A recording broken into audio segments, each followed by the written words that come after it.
Hello guys, मैं गंगा सागर स्वागत करता हूं आपके अपने यूट्यूब चैनल इंग्लिश ट्यूटर सागर सर में। गाइज, आज के इस वीडियो लेक्चर में आप पढ़ेंगे प्रेजेंट इंडेफिनिट टेंस के बारे में। जो टेंस तीन प्रकार के होते हैं, present tense, past tense and future tense. मैंने उसके लिए एक सेपरेटली वीडियो बनाया, उसका एक क्लास चलाया कि टेंस कितने प्रकार के होते हैं। तो आप पिछले वीडियो में यानी मेरे प्लेलिस्ट में जाएंगे तो वहाँ पे आप पा जाएंगे कि पिछला टेंस के बारे में जो वीडियो बनाया था, आप वहाँ से उसके बारे में अच्छे से जानकारी प्राप्त कर सकते हैं। क्या होता है टेंस, कैसे पहचानते हैं, कितने प्रकार के होते हैं, सारा उसमें अच्छी तरीके से बतलाया गया है। तो आज के इस क्लास में सिर्फ बात होगी प्रेजेंट इंडेफिनिट टेंस के बारे में। इंडेफिनिट मीन्स क्या होता है कि मतलब इसका जो समय होता है वो निश्चित नहीं होता है। जैसे वह खेलता है। अब खेलता है ये तो पता है, कब खेलता है ये नहीं पता है, कब से खेलता है ये भी नहीं पता है, कब तक खेलेगा ये भी नहीं पता है। यानी जब उसके समय का पता ना हो तो वह इंडेफिनिट टेंस कहलाता है। तो वह खेलता है, इस तरह से जब सेंटेंस रहेगा तो हो जाएगा इंडेफिनिट। लास्ट में ता तीते आ जाता है। पहचान इसका,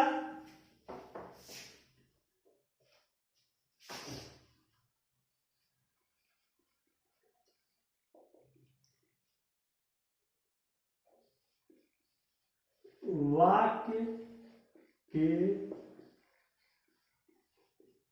क्रिया के अंत में ता है, ती है,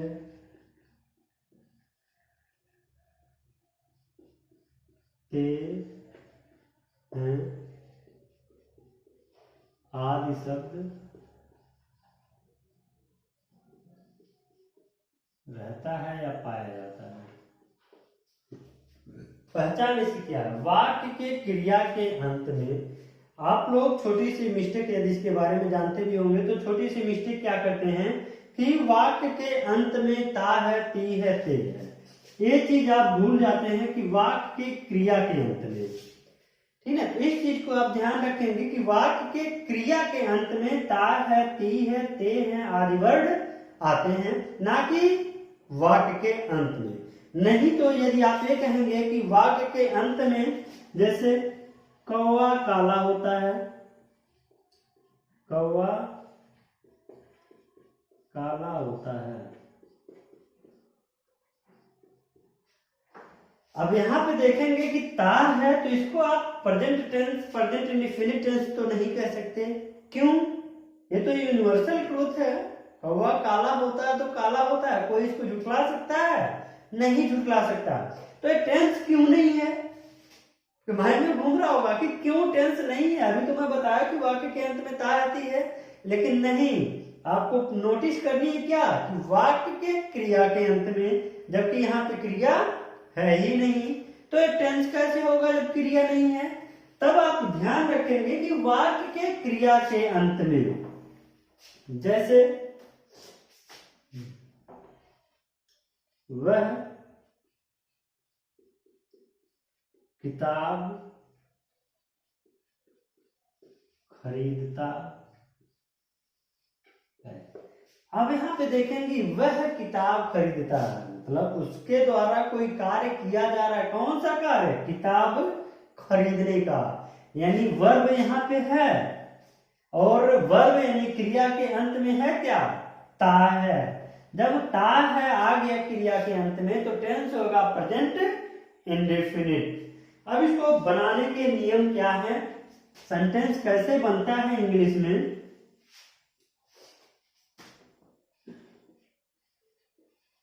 वाक्य बनाने के नियम।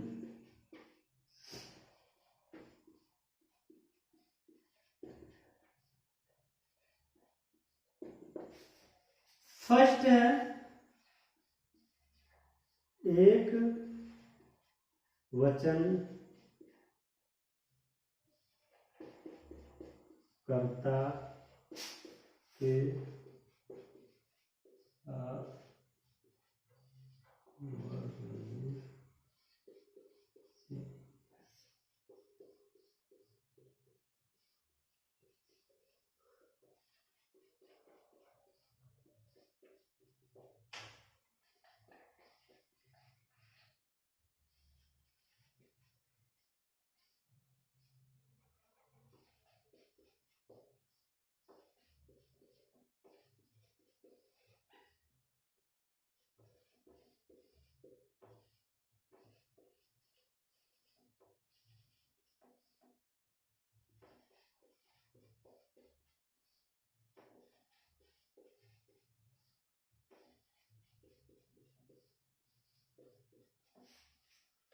वाक्य कैसे बनता है, इसके नियम हैं। एक वचनकर्ता के साथ वर्ब में यस या यस, जब सब्जेक्ट उसका सिंगुलर नंबर होगा तब सिंगुलर नंबर सब्जेक्ट वाक्य में जब रहेगा तो वर्ब में यस या यस ऐड कर देना है। और जब बहुवचन होगा यानी सिंगुलर नंबर सब्जेक्ट रहेगा तो मेन वर्ब का ही प्रयोग करना है, अर्थात यस या यस ऐड नहीं करना है। एक वचनकर्ता क्या होता है, बहुवचनकर्ता क्या होता है। एक वचनकर्ता कौन कौन से होते हैं, ही, सी, इट एंड नेम। किसी का भी नाम हो और ही, सी, इट आ जाए तो वह सिंगुलर नंबर सब्जेक्ट में आता है। लेकिन हिंदी में कैसे पहचानेंगे, वह हो, यह हो, या तो कुछ ना दिया हो, इट का प्रयोग भी मैंने बता दिया है। नेम हो मतलब किसी का भी नाम हो, लड़का हो, लड़की हो, आदमी हो, महिला हो, तब वहां पे वो सिंगुलर नंबर होगा। इसको पहचानेंगे कैसे, एक वर्ड आता है या, जैसे बोल दिया जाए चिड़िया या लड़का, तो या वर्ड जब आ जाएगा तो हो जाएगा वो एक वचन। और बहुवचन क्या होता है, बहुवचन आई, वी, दे, यू और या न आके क्या आ जाए, ये आ जाए या वो आ जाओ, तब वहां पे होगा बहुवचन। आई मीन्स होता है मैं, वी मीन्स होगा हम लोग, हम सब, हम, या क्या होगा हम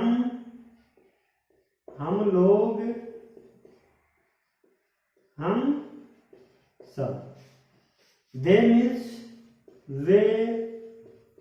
वे लोग, वे सब। यू मीन्स तुम लोग, तुम सब, आप लोग, आप सब। सेंटेंस में हम हो गया, हम लोग हो गए, हम हो गया, हम सब हो गया। तो इन सारे वर्ड्स के लिए हिंदी में यदि रहेगा तो उसकी इंग्लिश सिर्फ एक वर्ड लिखनी है, वी। वे हो या वे लोग हो या वे सब हो, तीनों में से कोई भी हो तो उसके लिए लिखना है दे। तुम लोग, तुम सब, आप लोग, आप सब, तब इसके लिए लिखना है यू। ये हो गया एक वचन यानी सिंगुलर नंबर, ये हो गया प्लूरल नंबर। अब वाक्य बनाने का पैटर्न क्या होता है, कैसे वो बनाया जाता है, उसको जान लीजिए।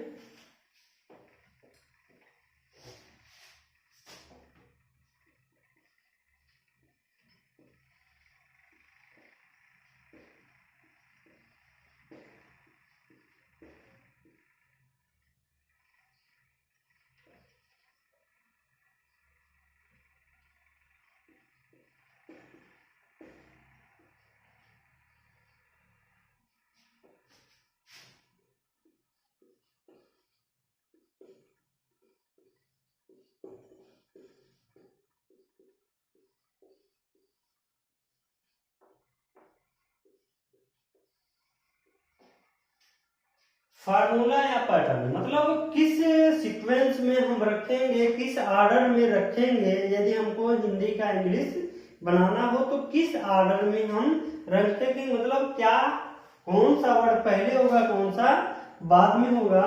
जैसे वह जाता है, तो यदि इसका सीक्वेंस ना पता हो तो इसका बनेगा क्या, ही गो इज। इस तरीके से कर देंगे जब नॉलेज नहीं रहेगी तब। ये क्या है, एकदम 100% गलत है। इसका बनेगा क्या, तो सबसे पहले क्या रखना है, सब्जेक्ट, फिर क्या रखना है, मेन वर्ब, फिर यदि ऑब्जेक्ट होगा तो ऑब्जेक्ट, अदर वर्ड होगा तो अदर वर्ड। ये है अफर्मेटिव सेंटेंस के लिए।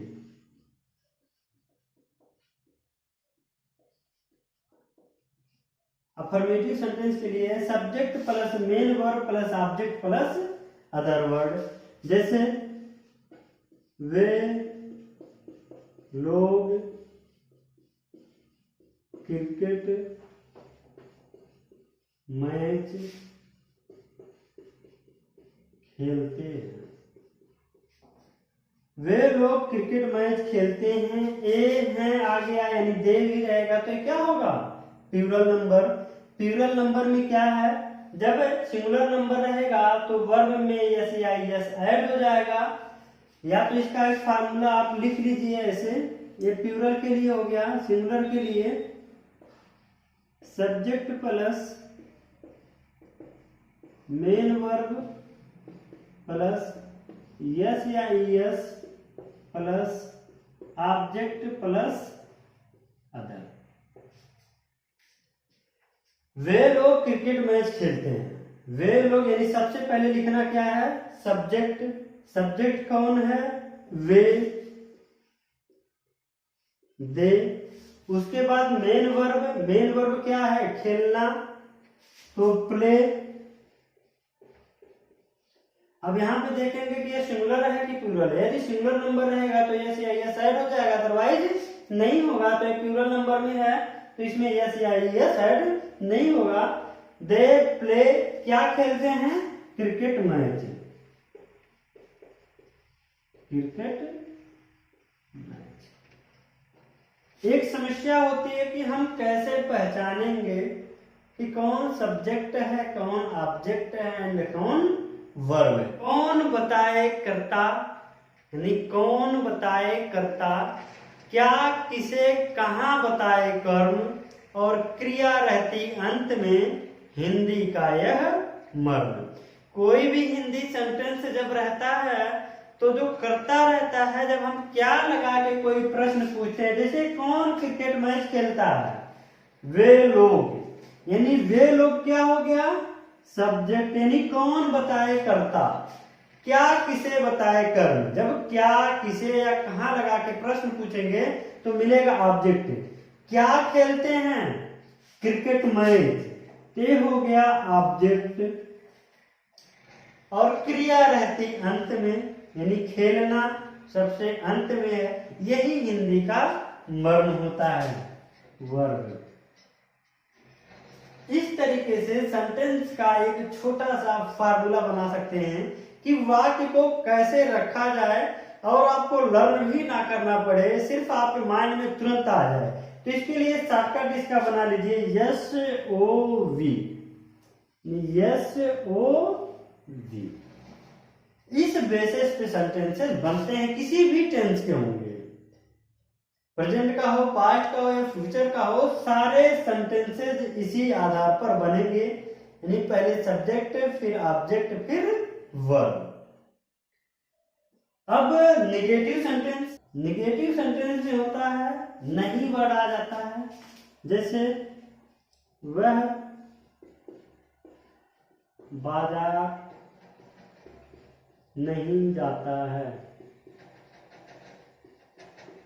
तो नहीं वर्ड आ जाएगा, तब हो जाएगा नेगेटिव। इसका फार्मूला क्या है, subject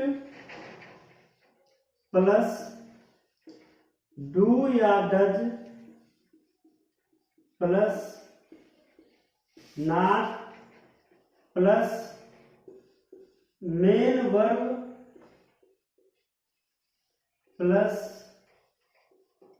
object plus other word.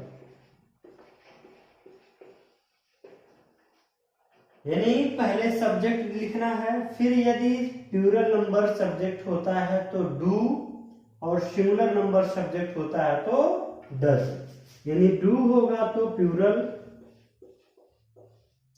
और डज होगा तो सिंगुलर। सिंगुलर नंबर जब सब्जेक्ट रहेगा तो डज लिखना है, जब प्लूरल नंबर सब्जेक्ट रहेगा तो डू लिखना है। फिर नॉट का प्रयोग, और यहाँ पे एक बहुत बड़ी राहत आपको मिल सकती है, यस या ईएस लगाने वाला प्रॉब्लम नहीं रहता है। चाहे सिंगुलर नंबर सब्जेक्ट हो चाहे प्लूरल नंबर सब्जेक्ट हो, दोनों के साथ मेन वर्ब का ही प्रयोग किया जाता है। फिर ऑब्जेक्ट यानी कर्म, फिर जो एक्स्ट्रा वर्ड रहते हैं उनको लिख दिया जाता है। जैसे इसी का वह बाजार नहीं जाता है, तब क्या बनेगा, ही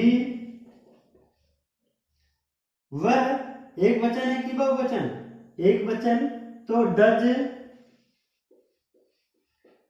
फिर ऑर्डर में क्या है, नॉट, फिर मेन वर्ब यानी गो मीन्स जाना, कहां नहीं जाता है, बाजार, यानी ऑब्जेक्ट हो गया बाजार।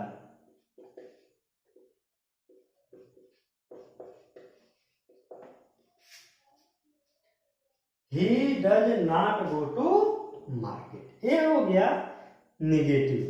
निगेटिव में एक और समस्या आती है, जब कभी नेवर का प्रयोग कर दिया गया होता है तब। नेवर मीन्स होता है कभी नहीं।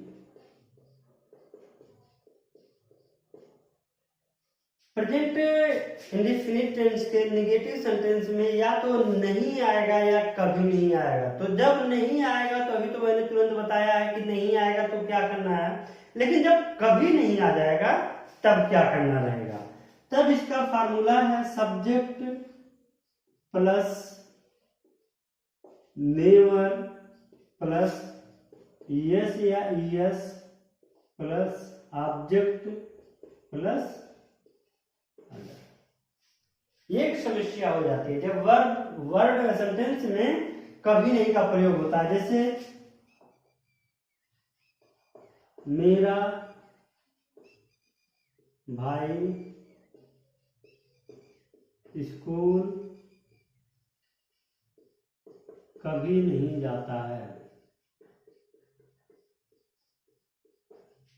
मेरा भाई स्कूल कभी नहीं जाता है। तो यहाँ पे कभी नहीं का प्रयोग हुआ है। जब कभी नहीं रहेगा तो इसमें डज नॉट या डू नॉट का प्रयोग नहीं करना है, एक वर्ड लिखना है नेवर। यहां तो क्लियर होता है। फिर एक क्वेश्चन उठता है, यदि यस या यस का वर्ड होगा, निगेटिव है तो निगेटिव में भी यस या यस, ये तो बड़े ताजुब की बात है।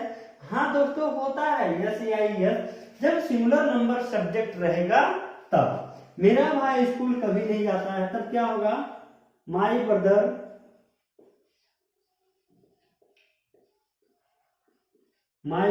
नेवर, फिर गो। माई ब्रदर मतलब एक वचन है तो गोज कहां नहीं जाता है, टू स्कूल। वे लोग कबड्डी कभी नहीं खेलते हैं। वे लोग यानी बहुवचन हो गया तो हो जाएगा दे, कभी नहीं के लिए नेवर, फिर खेलना प्ले, क्या, kabaddi.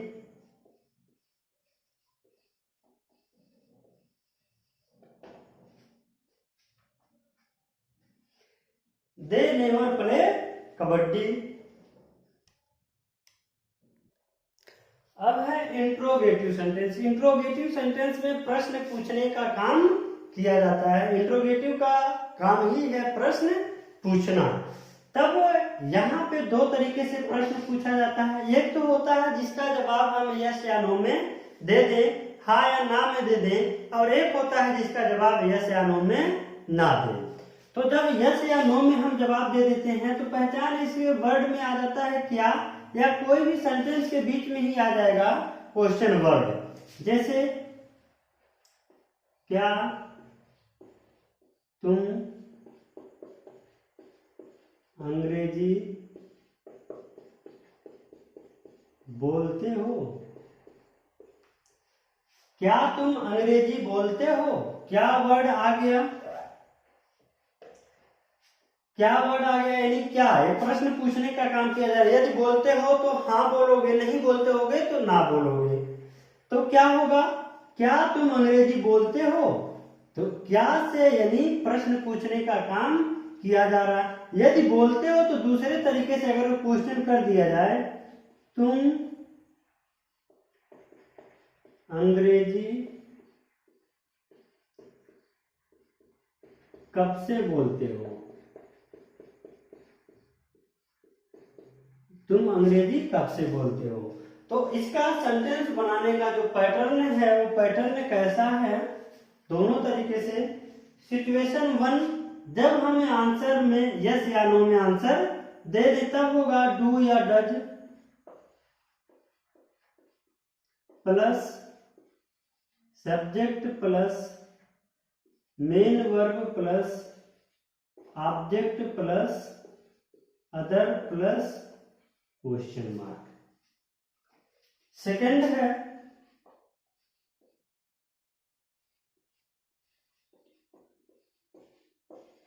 Question word plus do या does plus subject plus main verb plus object plus other plus question mark. दोनों सिचुएशन में जब हम यस या नो में आंसर दे देंगे और जब यस या नो में आंसर नहीं देंगे। सेंटेंस कैसे बनता है,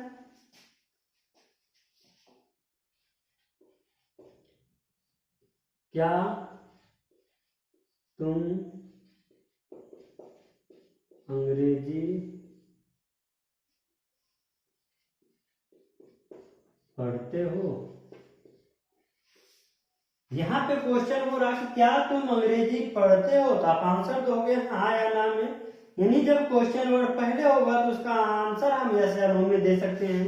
तो बनेगा क्या, तुम, यानी जब सिंगुलर नंबर सब्जेक्ट रहेगा तो डज, अब जब प्लूरल नंबर सब्जेक्ट रहेगा तो डू।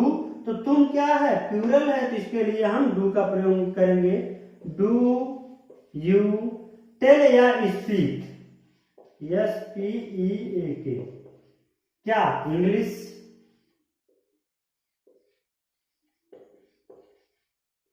या इसी को हाँ या ना में जवाब न देने वाला प्रश्न बना दिया जाए, तुम अंग्रेजी क्यों बोलते हो?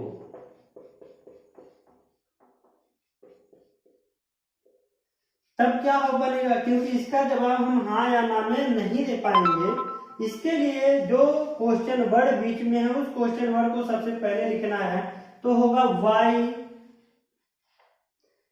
अब बोलते हो तुम यानी प्लूरल नंबर है तो डू यू स्पीक इंग्लिश।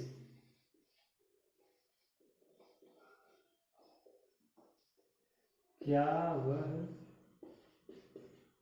पत्र लिखता है? तो क्या वह पत्र लिखता है, लिखता होगा तो हाँ, नहीं लिखता होगा तो ना। तो वह एक वचन है तो इसके लिए लगेगा डज ही राइट क्या ए लेटर।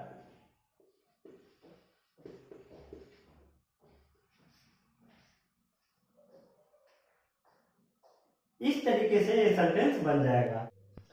मिक्स सेंटेंस में क्या होता है, क्या और नहीं दोनों वर्ड आ जाता है। जैसे क्या तुम्हारा दोस्त स्कूल नहीं जाता है, या तुम्हारा दोस्त स्कूल क्यों नहीं जाता है। तुम्हारा दोस्त स्कूल क्यों नहीं जाता है। यहाँ पे इसका जवाब हाँ या ना में दे सकते हैं, लेकिन यहाँ पे इसका जवाब हाँ या ना में नहीं दे सकते। तो यहाँ पे सिर्फ एक काम करना है जो इंट्रोगेटिव सेंटेंस में था, मतलब डू या डज प्लस सब्जेक्ट, यानी सब्जेक्ट के बाद नॉट लगा देना है। जैसे डू या does plus subject plus not plus main verb plus object plus other plus question mark. जब बीच में रहेगा, यानी जिसका आंसर हम यस या नो में नहीं दे पाएंगे, तब क्यू डब्ल्यू आगे बढ़ा देना है, बाकी सारा जैसे को तैसे बना देना है। तो ये सेंटेंस कैसे बनेगा, क्या तुम्हारा दोस्त स्कूल नहीं जाता है, तो तुम्हारा दोस्त जाता है, यानी ये सिंगुलर नंबर होगा। तो डज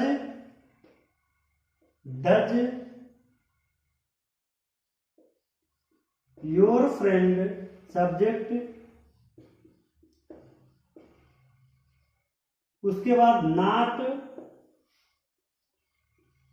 फिर मेन वर्ब गो कहां, to school.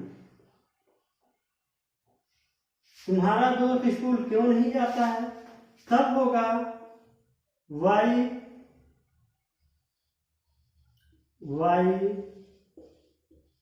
Does your friend not go to school. इस तरीके से दोनों फार्मूले पे हो जाएगा। तो आज ये प्रेजेंट इंडेफिनिट टेंस समाप्त हुआ। कैसा रहा ये वीडियो कमेंट करके जरूर बताएं, और वीडियो को लाइक जरूर करें ताकि मेरा भी मनोबल बढ़ सके। धन्यवाद।